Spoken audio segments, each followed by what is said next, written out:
I know how to get you in the mood. That's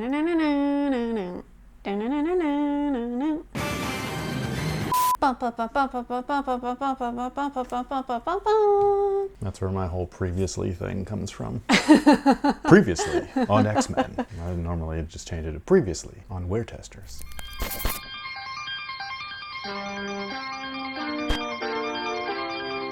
Hey, what's good guys? My name's Chris. Welcome back to the official WearTesters.com YouTube channel. Today we got a detailed look and review on a shoe I love to death. Man, the 12s are amazing. I'm in love, I don't care who knows it. And these, my friends, are the Air Jordan 12 in the stealth colorway. Not quite cool gray, which would have been cool. I mean, let's face it, outside of the white and red and the black and red versions of the Air Jordans, I think, well, maybe this is debatable. You guys can let me know. But I think the best colorways tend to be the cool gray colorways, outside of those two. Although I will throw in the playoffs too, but they don't do that often enough. Do you remember though, back in the day, at least this happened at my high school, I don't know if it happened at yours, it was the chutney 13s, man, the chutney lows. That was the first time I've ever seen somebody match their kicks to a backpack. But anyways, I remember this one dude, he came to school, he came up with a chutney Jansport backpack and the chutney 13s, and I thought he was the freshest mofo I've ever seen in my life, but now I can be that mofo.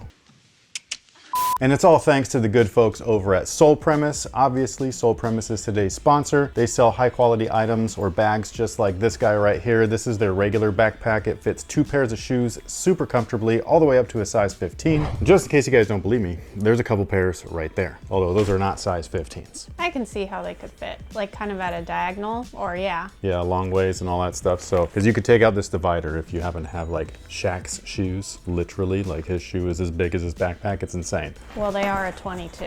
They sure are. But not only do they have this style backpack, they also have very large ones. They also have duffels as well. And they come in tons of great colorways. So again, this guy right here will match these perfectly, but they got reds, they got blues, they got yellows. The yellow one might be my favorite one. They've got brand new polyester versions that are kind of like a camo print as well. And if you were interested in checking them out, all you gotta do is click the link down below in the description box. It'll head you over to Sole Premise's website. Don't forget though to use our promo code, which is right here on the screen, because that will save you a significant amount at checkout. And by significant, I mean it. You're gonna thank me later. I really do hope to someday be at a trivia night where they ask what Shaquille O'Neal's shoe size is, and I can come in clutch, and then everybody will lift me on their shoulders. But that won't happen. But anyways, with all that being said, these bad boys right here, again, the Air Jordan 12, they really don't need any introduction in my opinion, but just in case you were new to the sneaker world, this right here is the first Air Jordan to feature Zoom Air, thank you. Trivia failed. I was gonna say that was your full-length, chance. Full-length cushioning? No, because the last two did that as well. Okay. Yeah, the 10s and the 11s. But they were going with Air from beginning to the Air Jordan 11, and then from the 12 onward is when we started seeing Zoom Air implemented into the Air Jordan line. MJ became so infatuated with this cushion that he even pushed it onto Scottie Pippen, for those of you guys that don't know. That's why Scottie this year in '97 would wear, and you can see plenty of pictures of it, he'd go back and forth between his first signature shoe, the Air Pippen 1, and the Air Jordan 12, because MJ was like, yo, dude, the Zoom Air is the truth. You got to use this instead of that Max Air bubble. Scottie was like, I don't know, you know what I mean? And finally he puts it on, ends up loving it, forces Nike to do a change up with his PEs, removing the full-length Air Max unit and implementing full-length Zoom. Unfortunately, that shoe never made it to retail, but these did. So you can always grab these if you were interested in trying something like that out. I think that these are one of the most comfortable Air Jordans, period. Although I would say these, between this, the 13 and the 14, man, I'm telling you,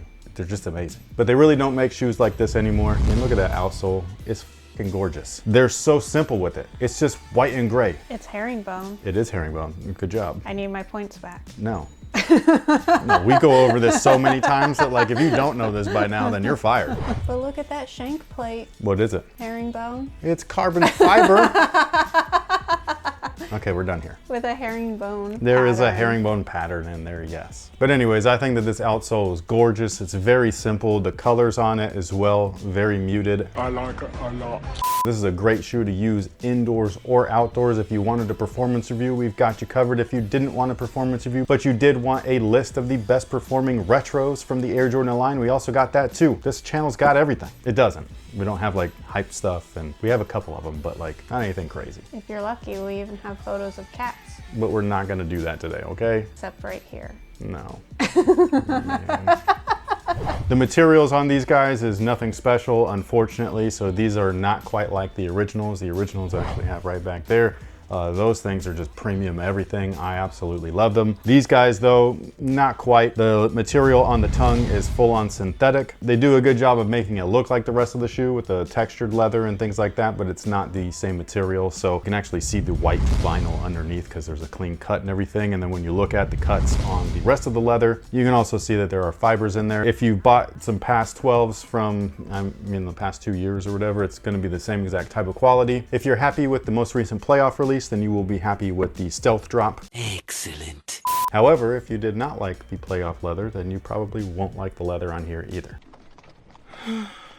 Now the midsole is Phylon. Inside of that is a full-length Zoom Air unit like what we were talking about earlier. And if you wanted to know what it looked like inside, no, this is not the Air Jordan 12, but this released in the same time frame. This is the original non-numbered Jordan, the Jumpman Pro, and they use the same exact tech specs. So the Phylon midsole, full-length Zoom. In case you were wondering what that carbon fiber plate looked like, it looked just like this, so it's a little bit different than the Air Jordan 11 spring plate. And then the insole is this blue piece of shit right here. I don't know why this is in here when the playoff 12 featured polyurethane insoles. So there's just no consistency anywhere. And before you say, oh, well, they added polyurethane to the playoffs because it's the original colorway and that's what the shoe featured, they didn't. That shoe never featured a polyurethane insole. They featured an EVA insole, and so that's what I was expecting in the retro, but instead they added polyurethane, which I was not complaining about because those things are fantastic. But since it's not in here, well, there's your complaint right there. You're welcome. And then the top eyelets up there are not metal, they are plastic. However, they do look nice. They look like that they're metal. They got that gunmetal finish. The back tab or the booty of the shoe is the best thing on it, in my opinion at least. I think that the back of this shoe is so sexy. I absolutely love the Air Jordan tag. I love the 23 on the back. I do slightly wish that the 23 was red, but I do really like just the simple, like there's literally no other color on here except for white and gray, and I kind of dig that. There's no funky stuff going on. It's just very simple, very clean, very elegant, just like the shoe itself. These are fantastic. Now, as far as sizing is concerned, they do fit true to size. So whatever you typically wear in your Air Jordans, that's exactly what I would recommend. If you're going to play in them, you can do one of two things. You can go down half a size for a super snug fit. They will be very tight at first, but just let them break in. Eventually the leather will mold and move with your foot a little bit better than what they do when they're brand new. Or, like I said, go true to size and you should be fine. And then if there are any wide footers in the chat, make sure that you go down there and let everybody know your recommendations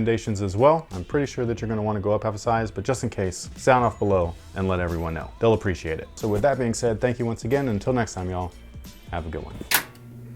What's the time at? 10. Already? How did that happen? I did a really cool intro. Nah, get out of here with that.